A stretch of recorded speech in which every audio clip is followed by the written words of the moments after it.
Olá, meu amigo, olá, minha amiga, como é que vocês estão? Sejam bem-vindos a mais um episódio onde estudamos a obra fundamental, Obras Póstumas, com as anotações e os conteúdos que Kardec iria publicar nas futuras obras da doutrina espírita, mas desencarnou antes.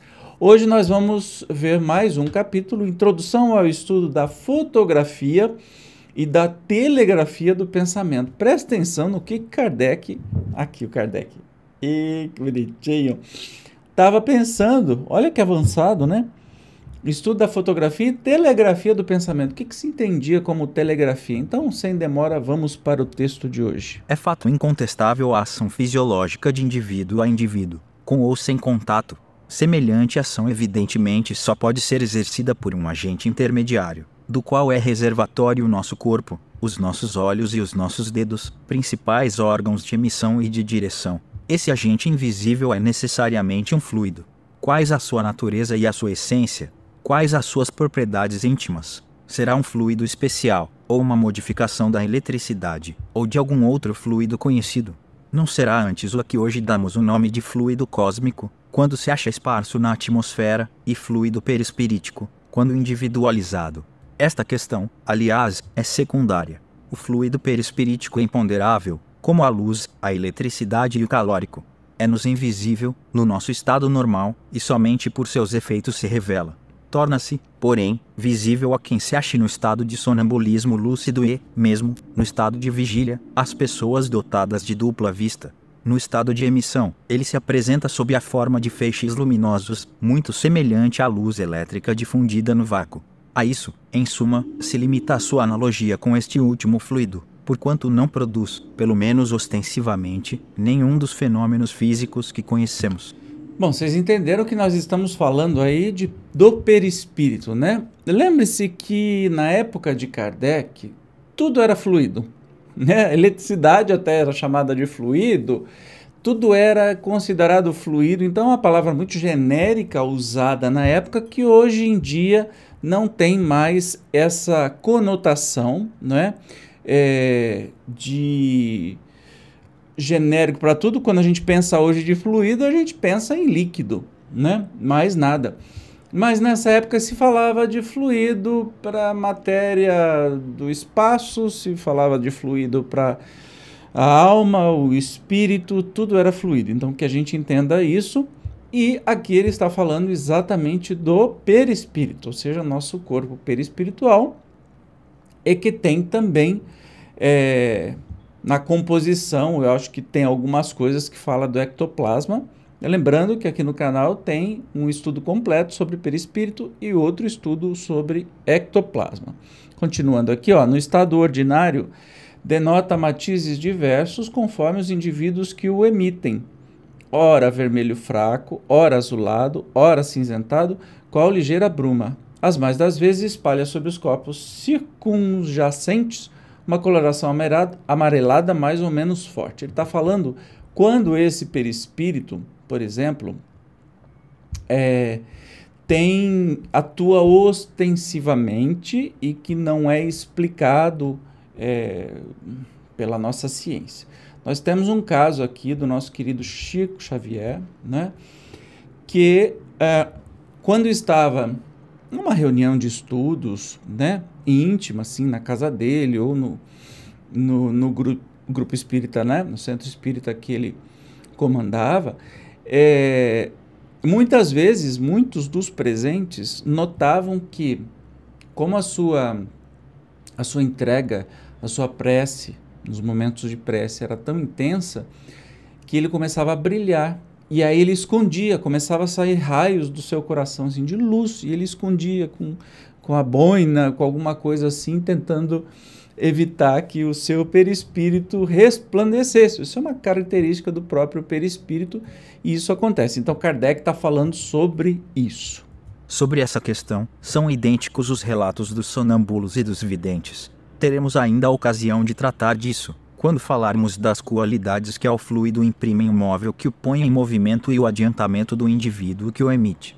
Nenhum corpo lhe opõe obstáculo, ele os penetra e atravessa a todos. Até agora nenhum se conhece que seja capaz de o isolar. Somente a vontade lhe pode ampliar ou restringir a ação. A vontade, com efeito, é o seu mais poderoso princípio. Pela vontade, dirigem-se-lhe os eflúvios através do espaço, saturam-se dele alguns objetos, ou faz-se que ele se retire dos lugares onde superabunda. Digamos, de passagem, que é neste princípio que se funda a força magnética. Parece, enfim, que ele é o veículo da vista psíquica, como o fluido luminoso é da vista ordinária. O fluido cósmico, conquanto emane de uma fonte universal, se individualiza, por assim dizer, em cada ser e adquire propriedades características que permitem distingui-lo de todos os outros. Nem mesmo a morte apaga esses caracteres de individualização, que persistem por longos anos após a cessação da vida, coisa de que já podemos convencer-nos. Cada um de nós tem, pois, o seu fluido próprio, que o envolve e acompanha em todos os movimentos, como a atmosfera acompanha cada planeta. É muito variável a extensão da irradiação dessas atmosferas individuais. Achando-se o espírito em estado de absoluto repouso, pode essa irradiação ficar circunscrita nos limites de alguns passos, mas, atuando à vontade, pode alcançar distâncias infinitas. A vontade como que dilata o fluido, do mesmo modo que o calor dilata os gases. As diferentes atmosferas individuais se entrecruzam e misturam, sem jamais se confundirem, exatamente como as ondas sonoras que se conservam distintas, a despeito da imensidade de sons que simultaneamente abalam o ar. Pode-se, por conseguinte, dizer que cada indivíduo é centro de uma onda fluídica, cuja extensão se acha em relação com a força da vontade, do mesmo modo que cada ponto vibrante é centro de uma onda sonora, cuja extensão está na razão direta da força de vibração. A vontade é a causa propulsora do fluido, como o choque é a causa de vibração do ar e propulsora das ondas sonoras. Das qualidades peculiares a cada fluido resulta uma espécie de harmonia ou desacordo entre eles, uma tendência a se unirem ou evitarem, uma atração ou repulsão, numa palavra.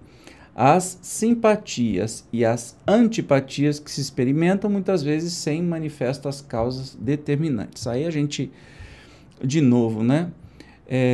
Toda essa energia que nós temos, né? Nosso próprio corpo perispiritual, que tem a capacidade de se expandir, ou seja, de ficar muito maior do que o nosso próprio corpo físico, evidentemente, todos nós temos vibrações, né? De uma maneira que a gente interage com todo mundo e nós nos sentimos uns aos outros por meio dessas vibrações que a gente chama, né? Que é meio que uma onda mental. O que é o amor, por exemplo? Né? Como é que a gente se sente amado por alguém, além dos gestos, além dos atos ou além das palavras? A gente sente a energia. Como é que a gente se sente repelido com alguém que nunca conheceu? Né? Como é que a gente sente esquisito estar num lugar onde a energia não está boa e você fica incomodado? Ao contrário, outros lugares você não quer sair nunca mais de lá, né? Tudo isso está aí na nossa irradiação, na nossa vibração, né? No quanto que a gente está vibrando positivamente, negativamente, e o ambiente vai nos afetar, assim como as pessoas também. A tudo isso, Kardec está chamando de fluido, tá? Mas vamos continuar aqui. Se nos colocamos na esfera de atividade de um indivíduo, a sua presença não raro se nos revela pela impressão agradável ou desagradável que nos produz o seu fluido. Se estamos entre pessoas de cujos sentimentos não partilhamos, cujos fluidos não se harmonizam com os nossos, penosa reação entra a oprimir-nos e sentimos-nos ali como nota dissonante num concerto. Se, ao contrário, muitos indivíduos se acham reunidos em comunhão de vistas e de intenções, os sentimentos de cada um se exaltam na proporção mesma da massa das forças atuantes. Quem não conhece a força de arrastamento que domina as aglomerações onde há homogeneidade de pensamentos e de vontades? Ninguém pode imaginar a quantas influências estamos assim submetidos à nossa revelia. Então, imagine que nessa época, por exemplo, Kardec não sabia nem o que era Wi-Fi. Evidentemente, né? Wi-Fi é uma coisa muito recente. Mas como é que ele poderia imaginar que existissem ondas que levavam informações, ondas eletromagnéticas que viajam pelo ar, que você não vê, e que levam informações. Ora, o seu celular está recebendo informações desse jeito, não está ligado a nenhum cabo. Então, a isso também, ao Wi-Fi, eu acho que o Kardec chamaria de fluido. Entende? Então, o que ele está falando é justamente desse negócio, dessa conexão mental, dessa onda mental, desse processo vibratório, né? De correntes de pensamentos positivos, negativos, dos lugares, dos ambientes e tudo mais. Beleza? Continuando. Não podem essas influências ser a causa determinante de certas ideias, dessas ideias que em dado momento se nos tornam comuns e a outras pessoas, desses pressentimentos que nos levam a dizer, paira alguma coisa no ar, pressagiando tal ou tal acontecimento. Enfim, certas sensações indefiníveis de bem-estar ou de mal-estar moral, de alegria ou tristeza, não serão efeitos da reação do meio fluídico em que nos encontramos, dos efluvios simpáticos ou antipáticos que recebemos e que nos envolvem como as emanações de um corpo odorífico. Não podemos pronunciar-nos afirmativamente, de modo absoluto, sobre essas questões, mas é forçoso convir, pelo menos, em que a teoria do fluido cósmico, individualizado em cada ser sob o nome de fluido perispirítico, abre um campo inteiramente novo para a solução de uma imensidade de problemas até agora insolúveis. Em seu movimento de translação, cada um de nós leva consigo a sua atmosfera fluídica, como o caracol leva a sua concha. Esse fluido, porém, deixa vestígios da sua passagem, deixa-o como sulco luminoso, inacessível aos nossos sentidos, no estado de vigília, mas que serve para que os sonâmbulos, os videntes e os espíritos desencarnados reconstituam os fatos ocorridos e examinem os móveis que os ocasionaram. Toda ação física ou moral, patente ou oculta, de um ser sobre si mesmo ou sobre outro, pressupõe, de um lado, uma força atuante e de outro, uma sensibilidade passiva. Em todas as coisas, duas forças iguais se neutralizam e a fraqueza cede à força. Ora, não sendo todos os homens dotados da mesma energia fluídica, ou por outra, não tendo o fluido perispirítico em todos a mesma potência ativa, explicado fica porque em alguns essa potência é quase irresistível, ao passo que noutros é nula, porque algumas pessoas são muito acessíveis à sua ação, enquanto outras lhes são refratárias. E aí a gente continua entendendo, não é, que ele está falando de poder fluídico, ele está falando do fluido, mas a gente entende que ele está falando de vibração, de ondas e também do perispírito. Continuando o texto. Essa superioridade e essa inferioridade relativas dependem evidentemente do organismo, mas fora erro acreditar-se que estão na razão direta da força ou da fraqueza física. A experiência prova que os homens mais robustos às vezes sofrem as influências fluídicas mais facilmente do que outros de constituição muito mais delicada, ao passo que com frequência se descobre entre esses últimos uma força que a frágil aparência deles não permitiria se suspeitasse. De muitas formas se pode explicar essa diversidade no modo de agir. Poder fluídico aplicado à ação recíproca dos homens a uns sobre os outros, isto é, ao magnetismo, pode depender 1. Da quantidade de fluido que cada um possua. 2. O da natureza intrínseca do fluido de cada um, abstração feita da quantidade. 3. Do grau de energia da força impulsiva, porventura, até, dessas três causas reunidas. Na primeira hipótese, aquele que tem mais fluido dá-lo-ia ao que tem menos, recebendo deste em menor quantidade. Haveria nesse caso analogia perfeita com a permuta de calórico entre dois corpos que se colocam em equilíbrio de temperatura. Qualquer que seja a causa daquela diferença, podemos aperceber-nos do efeito que ela produz, imaginando três pessoas cujo poder representaremos pelos números 10, 5 e 1. O 10 agirá sobre o 5 e sobre o 1, porém mais energicamente sobre o 1 do que sobre o 5. Este atuará sobre o 1, mas será impotente para atuar sobre o 10. 1. Finalmente, não atuará sobre nenhum dos dois outros. Será essa talvez a razão por que certos pacientes são sensíveis à ação de tal magnetizador e insensíveis a de tal outro. Pode-se também, até certo ponto, explicar esse fenômeno, apoiado nas considerações precedentes. Dissemos, com efeito, que os fluidos individuais são simpáticos ou antipáticos uns com relação aos outros. Ora, não poderia dar-se que a ação recíproca de dois indivíduos estivesse na razão da simpatia dos fluidos, isto é, da tendência destes a se confundirem por uma espécie de harmonia, como as ondas sonoras produzidas pelos corpos vibrantes.